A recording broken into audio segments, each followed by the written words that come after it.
Palavra da Verdade, com Hernandes Dias Lopes. Irmãos queridos, nós vamos abrir a palavra de Deus, o livro do profeta Daniel, capítulo 6. Daniel, capítulo 6.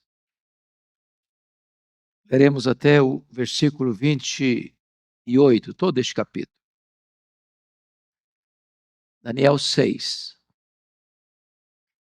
Pareceu bem a Dario constituir sobre o reino as 120 sátrapas que estivessem por todo o reino, e sobre eles 3 presidentes, dos quais Daniel era um, aos quais estes sátrapas dessem conta para que o rei não sofresse dano.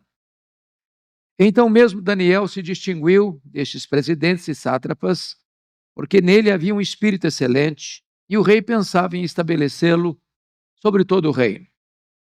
Então os presidentes e os sátrapas procuravam ocasião para acusar a Daniel a respeito do reino, mas não puderam achá-la nem culpa alguma, porque ele era fiel e não se achava nele nenhum erro nem culpa.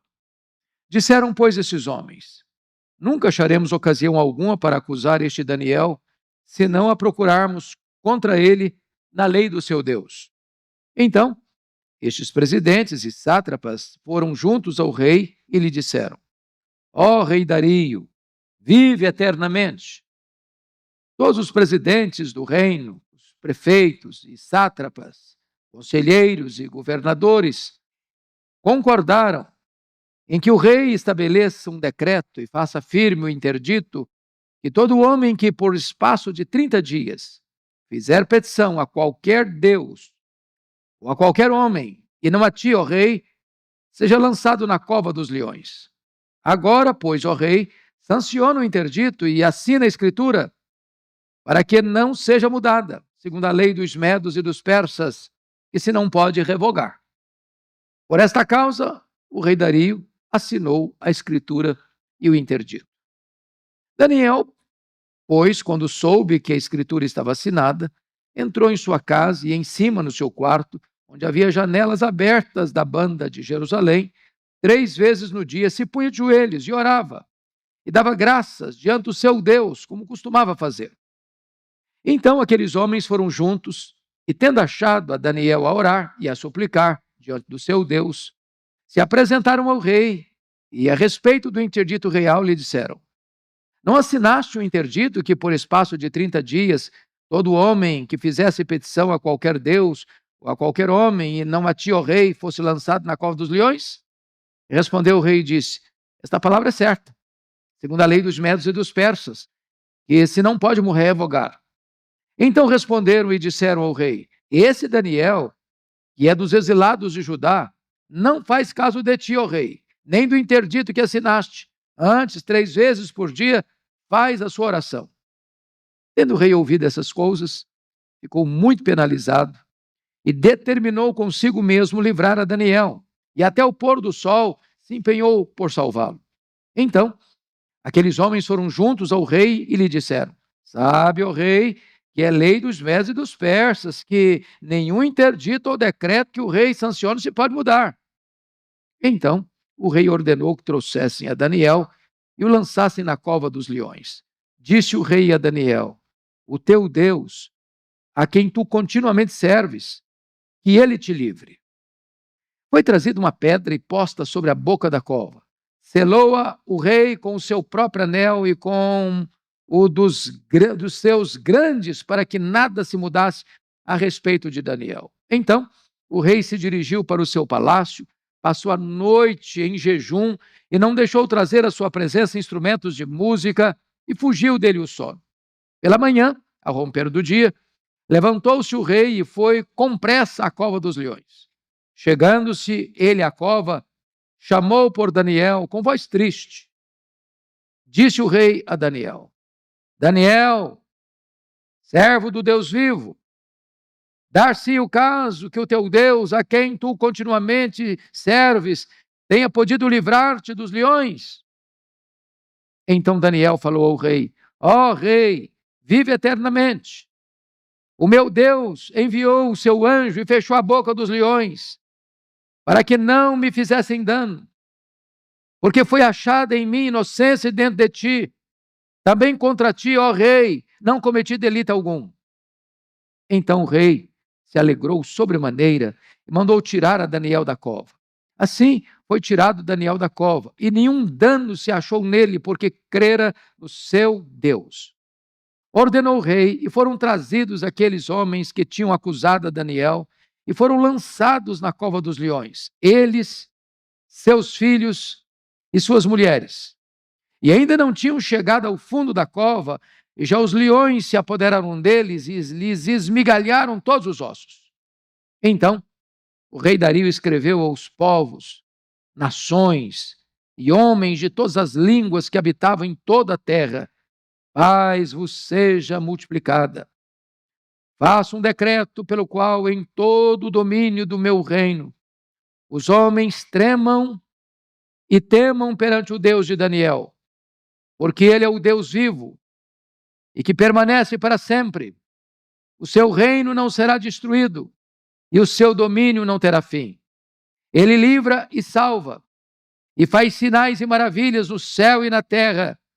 Foi ele quem livrou a Daniel do poder dos leões. Daniel, pois, prosperou no reinado de Dario e no reinado de Ciro, o persa. Amém. Como manter-se íntegro no meio da corrupção é o tema da meditação desta noite.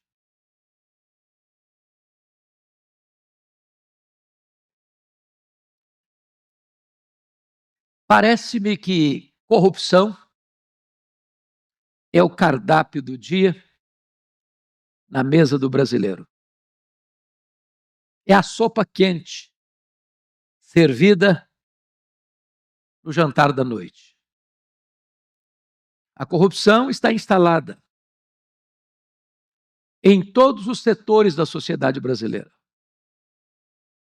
Está instalada nos poderes constituídos, nos parlamentos, nos palácios e nas cortes.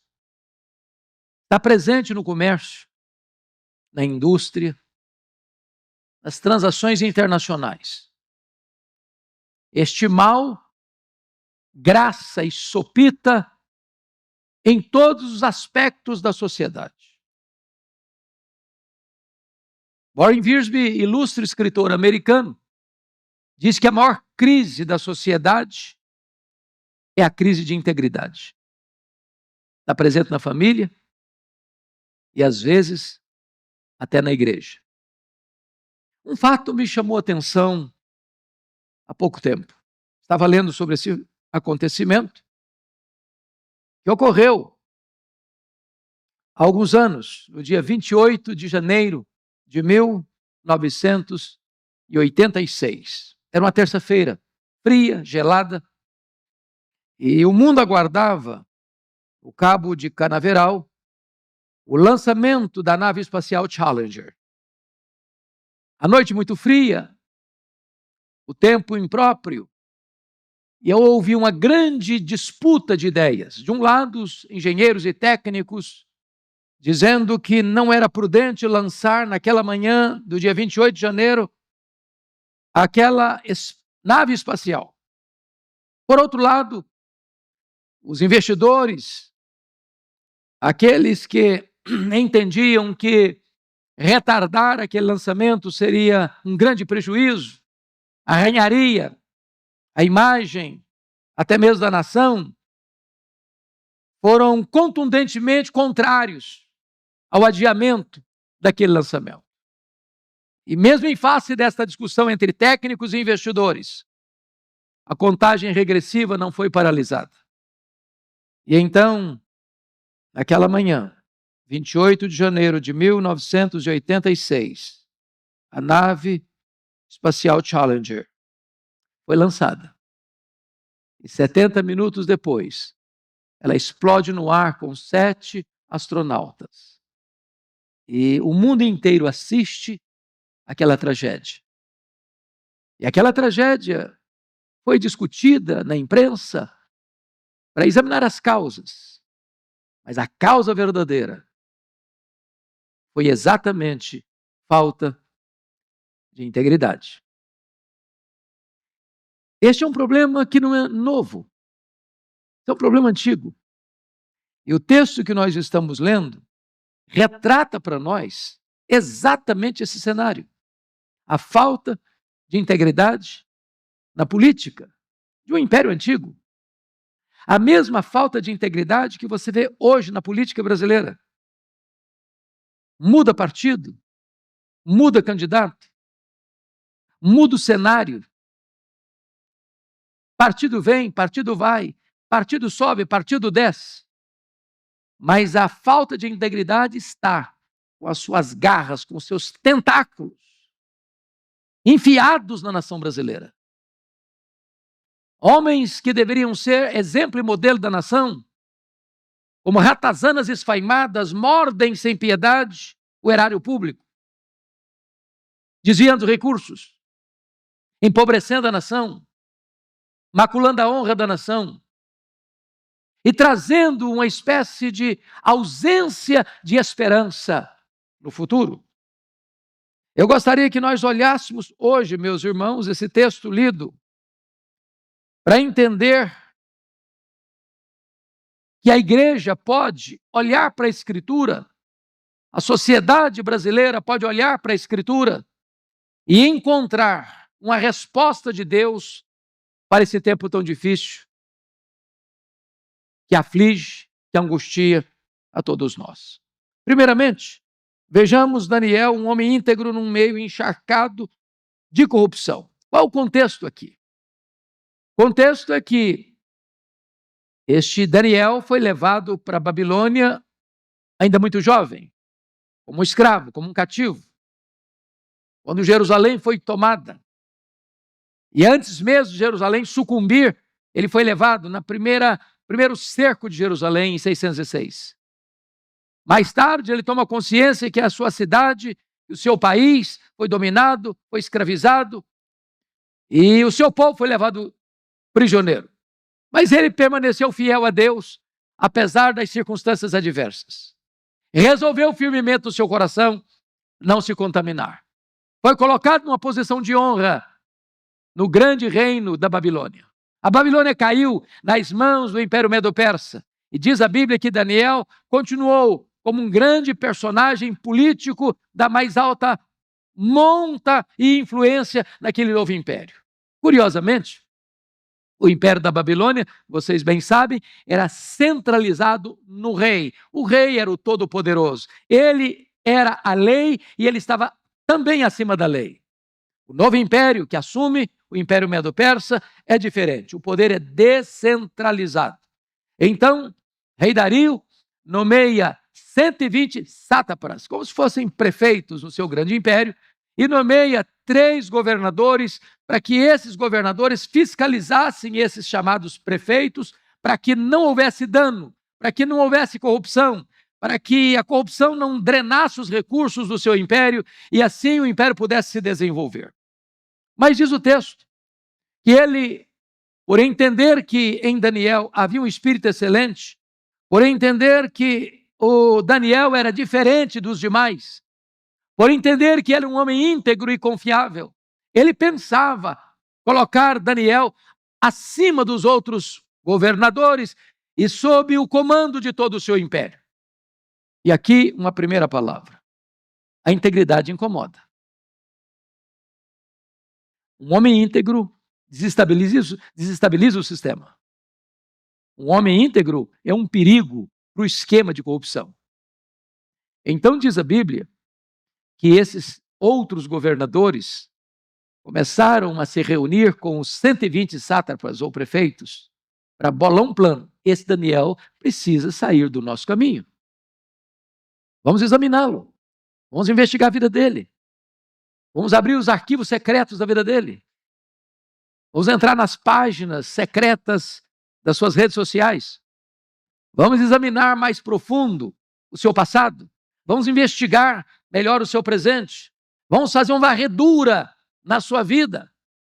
Olhar o lado pessoal, olhar a vida familiar, olhar a vida política. Vamos examinar, vamos virar de cabeça para baixo a vida dele. Vamos virar pelo avesso a vida dele. fizeram isso. Fizeram uma verdadeira CPI da vida dele. Não encontraram nada. Homem íntegro, homem reto, homem confiável. Então chegaram a outra conclusão. Para pegar esse homem, nós vamos ter que encontrar algum erro dele na área religiosa. Ele é muito religioso, ele ora a Deus, ele tem vida devocional. Vamos criar um plano, vamos bolar uma estratégia para a gente pegar esse homem. Então, notem vocês que o que eles fazem é algo absolutamente muito estranho. Porque aí entra um outro aspecto perigoso que se chama de bajulação. Irmão, bajulação é um perigo. Bajulação é aquele elogio falso. É aquela pessoa que chega e bota você lá nas nuvens e depois tira a escada. É aquela pessoa que cobre você de elogios, mas na verdade ele está querendo te dar uma rasteira. E aí chegaram para o rei Dario e fizeram para ele uma proposta muito indecorosa. Olha, rei, nós reunimos todo mundo e mentiram.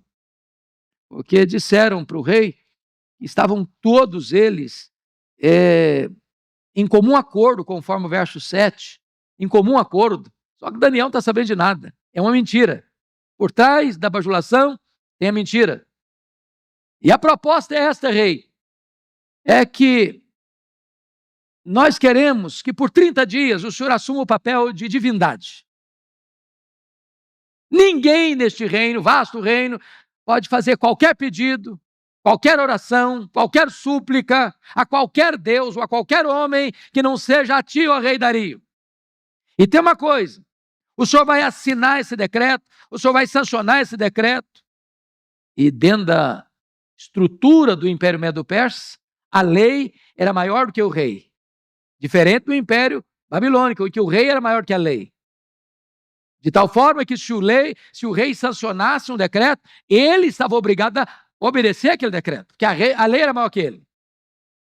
Então esses líderes mancomunados se reúnem, vão então ao rei Dario e dizem, olha, rei Dario, assina o decreto, assina o edito, assina a escritura, para que fique bem claro que nenhum cidadão, nenhuma pessoa, em todo o seu vasto reino, durante um mês inteiro, não pode fazer qualquer petição, qualquer oração, qualquer súplica a qualquer Deus ou a qualquer homem que não seja a ti. É claro que isso infla o ego de um homem. E o rei Dario, sem perceber que estava caindo uma esparrela, que ele também era vítima desse esquema,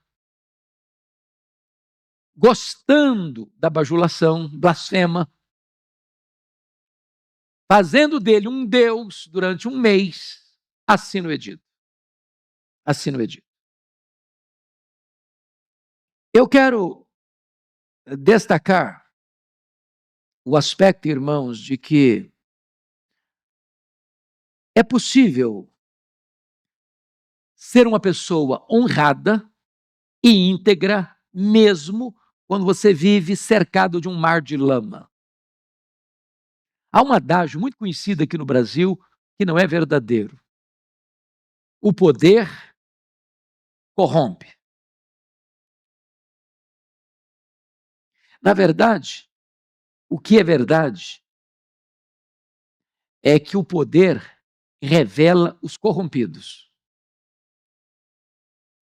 A corrupção não está no poder em si, a corrupção está no coração.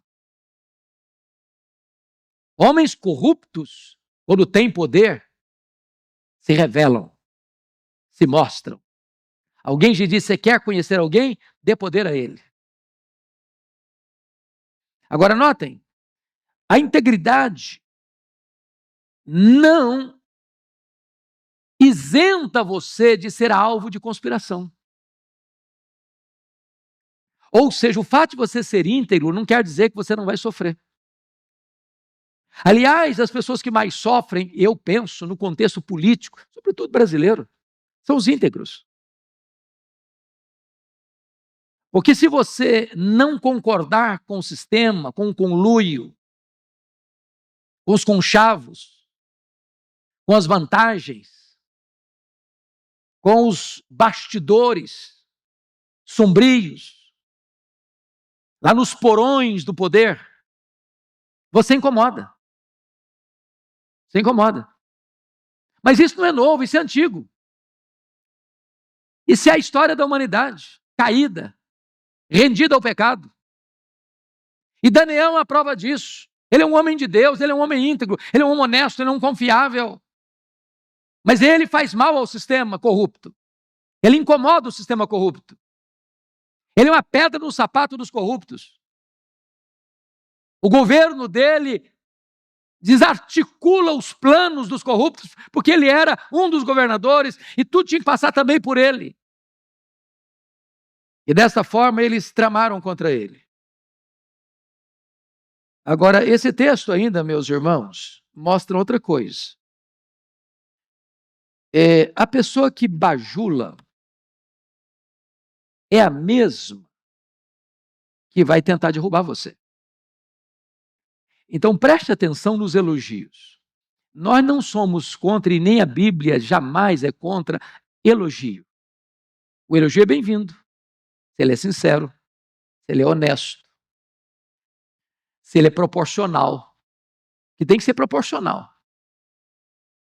Se alguém chegar para você e disser assim, você é a pessoa mais bonita do mundo, pode saber que ela está mentindo.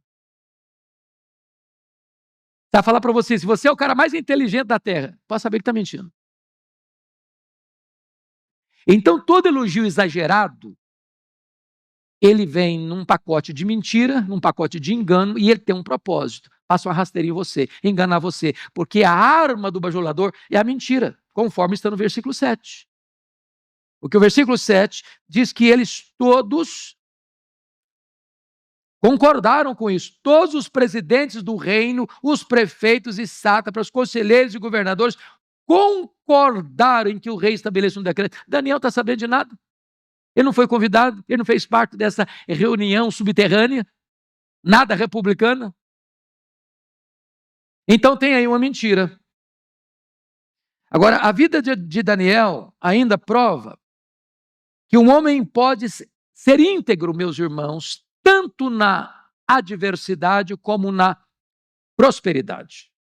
Daniel foi íntegro na adversidade. Está lá em Daniel 1:8. Ele resolveu firmemente no seu coração não se contaminar, quando ele era apenas um escravo e estudante na Babilônia, estando debaixo de ordens expressas, de ele ter que comer das iguarias da mesa do rei e beber do vinho que era servido na mesa do rei, e diz a Bíblia que ele resolveu no seu coração não se contaminar.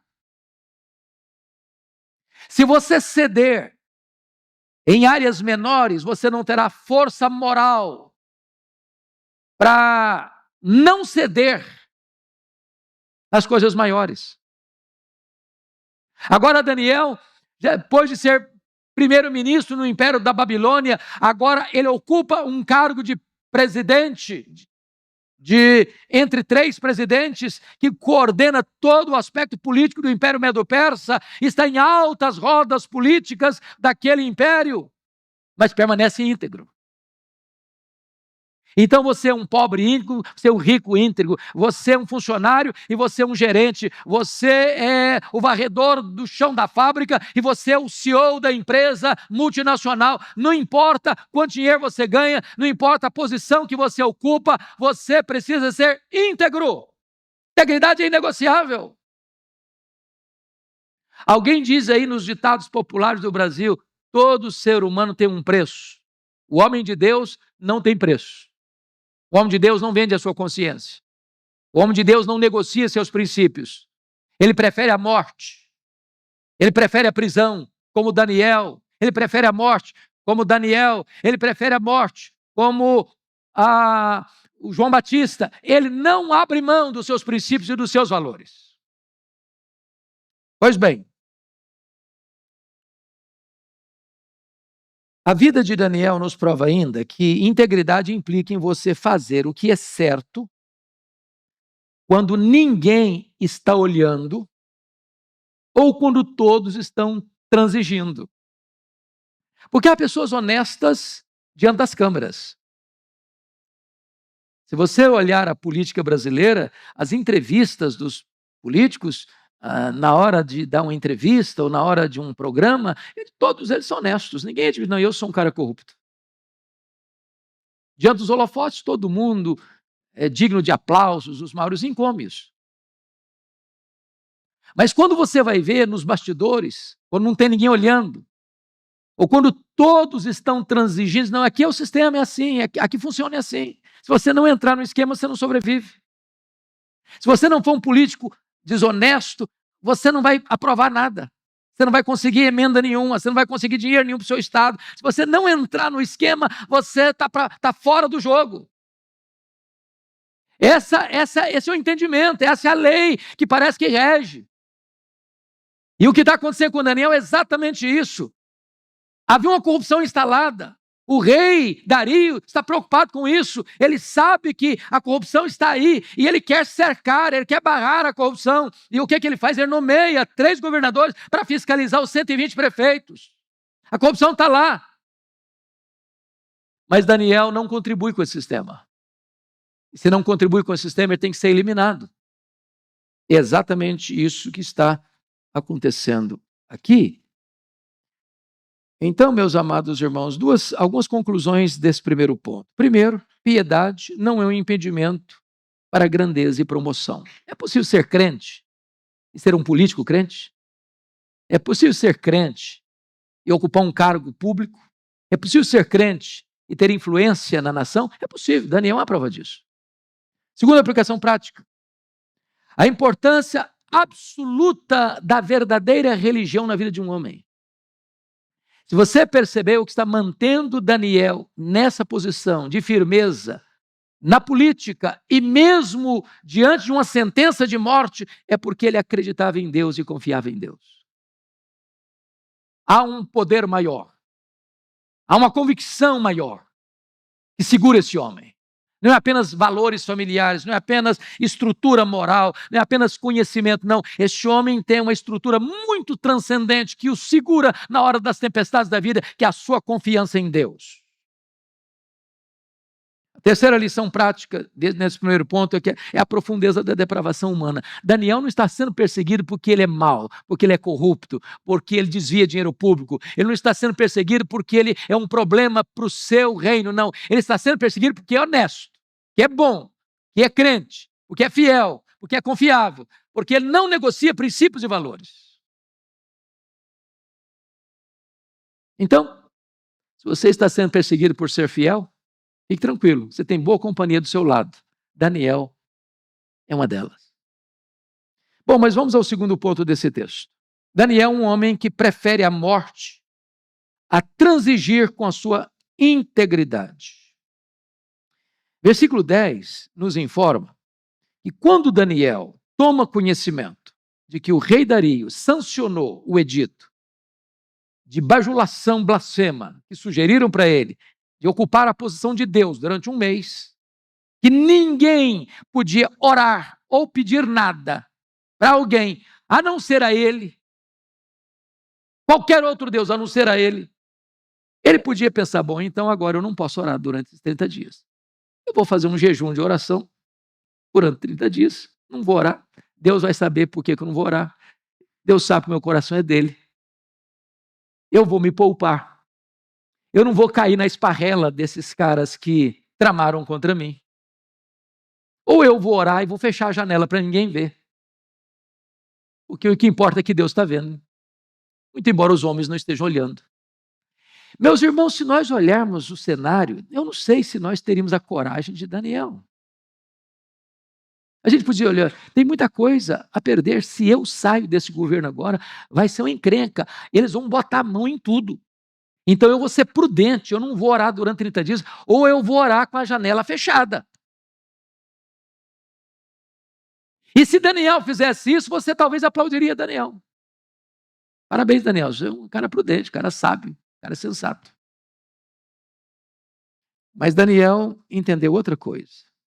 Ele não muda a sua agenda, apesar de saber que, agindo assim, ele estava literalmente sentenciado de morte e sabia mais que nem o rei tinha poder de tirá-lo da cova dos leões, porque dentro do sistema medo-persa a lei era maior do que o rei. Portanto, prestem bem atenção nisso. A cova do Daniel não foi aquela em que foi jogada. A verdadeira cova dos leões de Daniel foi o seu quarto de oração. Ele era esperto ou sábio o suficiente para saber que ele estava sendo vítima de uma trama. E ele sabia que os seus inimigos e bajuladores do rei estariam de espreita para olhar para a casa dele, para ver se tinha janela aberta, como era costume dele, para as bandas de Jerusalém, para ver esse homem orando 3 vezes por dia, o que ele fazia sempre. Mas ele entende uma coisa, meus irmãos. Ele entende que quem eleva o homem é Deus, quem protege o homem é Deus, e quem desarticula as tramas dos bastidores e dos porões da política é Deus. Por isso, diz o texto, que ele abre a janela para a banda de Jerusalém, para todo mundo ver, se ajoelha e ora e suplica e dá graças a Deus. É outra coisa para nós, às vezes, humanamente incompreensível. Porque talvez, numa circunstância semelhante, nós iríamos orar como? Chorando, clamando, gemendo, pedindo livramento, pedindo socorro. Se fôssemos mais, desculpa da brincadeira, pentecostais, diríamos, queima ele, Jesus.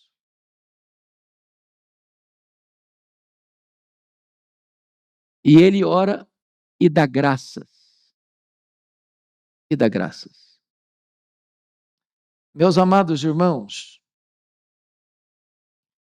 se vocês perceberem, a oração dele é constante, a oração dele é regular, a oração dele é de gratidão a Deus, e a oração dele é de clamor aos céus com intensidade, porque a expressão que aparece aí com súplicas, no verso 11, a ideia é de derramar e despejar o coração. Agora veja outra coisa importante. Aqui está a providência de Deus, muitas vezes por nós, tantas vezes misteriosa. Eu pergunto a vocês, Deus poderia ter livrado Daniel da cova dos leões? Deus poderia. Deus poderia ter desmascarado aqueles inimigos dele antes de ele ser jogado na cova dos leões. Deus poderia ter encontrado uma saída mais amena, ou até mais rápida, para que Daniel não fosse jogado naquela cova dos leões. Vocês sabem que cada império tinha a sua forma de matar as pessoas. No império da Babilônia, a pena de morte era jogar numa fornalha ardente. A pena de morte no Império Medo-Persa era jogar numa cova de leões. A pena de morte no Império Romano era crucificar. E agora veja você que jogar numa cova de leões, a ideia, e está escrito aqui em Daniel 6, que a pessoa é devorada antes de chegar no chão. Só no jogar, os leões estão na cova famintos. Eles são fortes, suas mandíbulas são poderosas e os ossos são esmigalhados.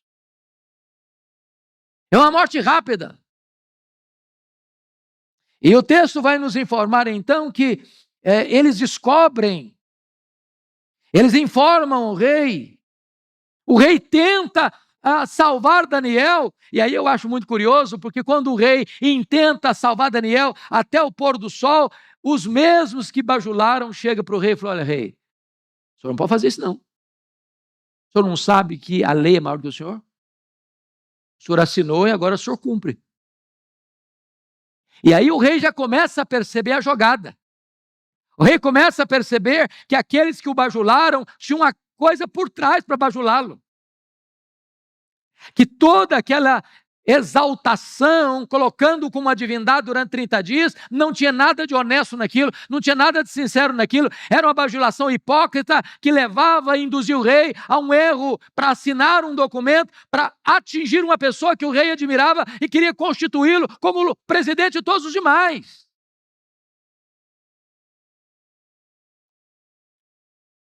Mas o rei não podia fazer mais nada. O rei era subalterno à própria lei que ele havia sancionado. A pergunta é, por que Deus não livra dos problemas? Às vezes Deus livra nos problemas. Deus não livrou José de ir para a cadeia. Ele era inocente. Deus não livrou os 3 judeus da fornalha. Livrou-os dentro da fornalha. Deus não livrou Daniel da cova, livrou lá dentro da cova. Eu não sei como é que está a sua vida, mas talvez você esteja passando por uma luta muito grande. Você já orou, você já chorou, você já jejuou. Deus me livra desse problema, Deus me livra dessa situação, Deus me livra dessa situação. E Deus, meu filho, eu vou livrar, mas não é da situação, é na situação. Não é da tempestade, é na tempestade. Vai ser na 4ª vigília da noite, mas eu vou livrar. Como Deus livrou Pedro, não foi? Deus não livrou Pedro da prisão. Deus não livrou Pedro na primeira noite, nem na segunda noite, nem na terceira noite. Foi na 7ª noite da festa da Páscoa, na hora que ele estava para ser entregue, é a hora que o anjo chega, na última volta do ponteiro, no último furo da correia, na 4ª vigília da noite, quando vocês não têm mais saída, é Deus que entra com livramento, para mostrar que Ele é Deus. Mas eu quero concluir dizendo que Daniel, terceiro ponto, Daniel é um homem que é honrado por Deus por causa da sua integridade. Nos versos 18 a 28 nós vemos isso. Então veja uma coisa interessante, irmãos. Quando nós cuidamos das coisas de Deus, Deus cuida das nossas coisas. Quando nós cuidamos da nossa piedade, Deus cuida da nossa integridade, da nossa reputação. Daniel não negociou seus valores, seus princípios. Daniel não negou sua fé. Daniel não duvidou do seu Deus. Daniel continuou honrando a Deus, mesmo sabendo que estava sentenciado à morte. Ele poderia dizer como os seus amigos. Lembra dos amigos dele?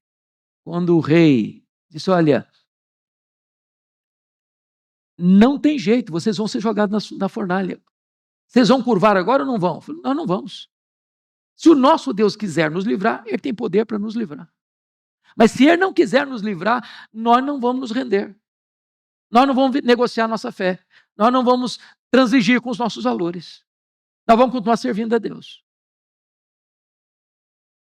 Daniel sabia Deus. Deus podia livrá-lo, Deus podia livrá-lo. Deus podia não livrá-lo, Deus podia não livrá-lo. Quando você olha a galeria da fé em Hebreus capítulo 11, uns fecharam boca de leões pela fé, outros apagaram o fogo pela fé, outros foram cerrados ao meio. Uns viveram pela fé, outros morreram pela fé. Deus pode livrar, Deus pode livrar. Deus pode não livrar, Deus pode não livrar. Se vivemos, para o Senhor vivemos. Se morremos, para o Senhor morremos. Quer pois vivamos, quer pois morramos, nós somos do Senhor. Esse é o princípio da Escritura, irmãos.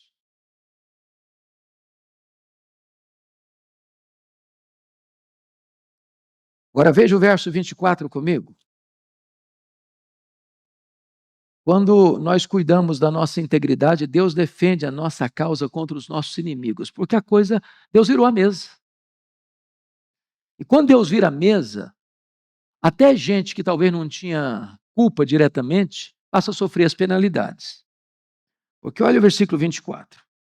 Ordenou o rei, e foram trazidos aqueles homens que tinham acusado Daniel, e foram lançados na cova dos leões, eles, seus filhos e suas mulheres.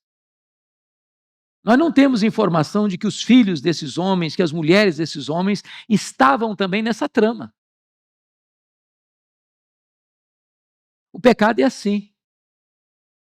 Às vezes um pecado atinge muita gente.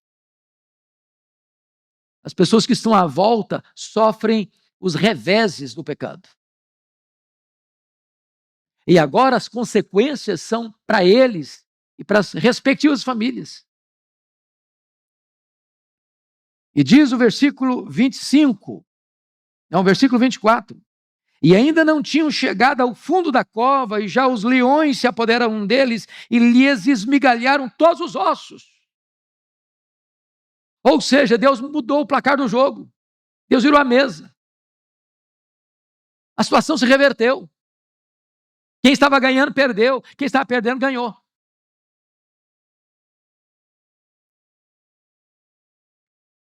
Mas olhem comigo que quando você honra Deus, Deus honra você. Versículo 28. Eu peço que você... versículo 25, por favor. 25. Você pode ler comigo? Então, vamos juntos? Então, o rei Dario escreveu aos povos, nações e homens de todas as línguas que habitam em toda a terra, paz seja multiplicada.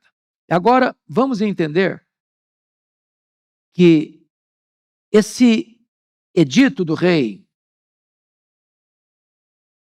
que ele escreve para os povos, para as nações, para os homens de todas as línguas que habitam em toda a terra, ou seja, o império dele está assambarcando todos os povos da terra. E duas coisas vêm nesse pacote. Primeiro, a exaltação do Deus de Daniel. Olha comigo e nós vamos ler com voz clara, com voz límpida, os versos 26 e 27. Olha como Deus está sendo exaltado. Porque um homem exaltou a Deus no particular, no secreto, dentro da sua casa, dentro do seu quarto, de joelhos. Olha o que Deus está fazendo. Colocando outdoors em todas as cidades, passando nos meios de comunicação de todo o império, propagando por todos os meios de comunicação aquilo que reverbera de um quarto de oração. Todos juntos, versos 26 e 27, com voz clara e eloquente. Vamos juntos? Faço um decreto, pelo qual, em todo o domínio do meu reino, os homens tremam e temam perante o Deus de Daniel, porque ele é o Deus vivo e que permanece para sempre. O seu reino não será destruído e o seu domínio não terá fim. Ele livra e salva, e faz sinais e maravilhas no céu e na terra. Foi ele quem livrou a Daniel do poder dos leões. Ao mesmo tempo que Deus está sendo exaltado, Daniel está sendo honrado. Eu quero dizer para você que Deus é poderoso para honrar você quando você honra Deus. Está escrito em 1 Samuel 2,30. Aos que me honram, eu honrarei, diz o Senhor. Mas agora, para fechar, Daniel está sendo exaltado. Olha o verso 28. Daniel, pois, prosperou no reino de Dario e no reino de Ciro, o persa. Lá atrás, a Babilônia caiu e Daniel continuou de pé. Aqui, um rei sai do trono, outro rei ascende ao trono, mas Daniel continua influenciando na história. Porque honrou a Deus, Deus o honrou. E você? O que vai fazer? Talvez você diga, bom, mas eu não sou político, eu não estou em Brasília, eu não estou na Câmara dos Vereadores, eu não estou na Assembleia Legislativa, eu não estou na Câmara Federal, eu não estou no Senado Federal, eu não sou prefeito, eu não sou governador, eu não sou presidente. Eu estou vivendo a minha vida de forma, às vezes, discreta, anônima, mas cada um de nós tem uma área de atuação. E nessa área de atuação, seja dentro do nosso lar, seja no nosso trabalho, seja nos nossos relacionamentos, a todos nós é requerido por Deus e pelos homens integridade. Que Deus nos ajude a sermos fiéis onde Deus nos colocou. Amém.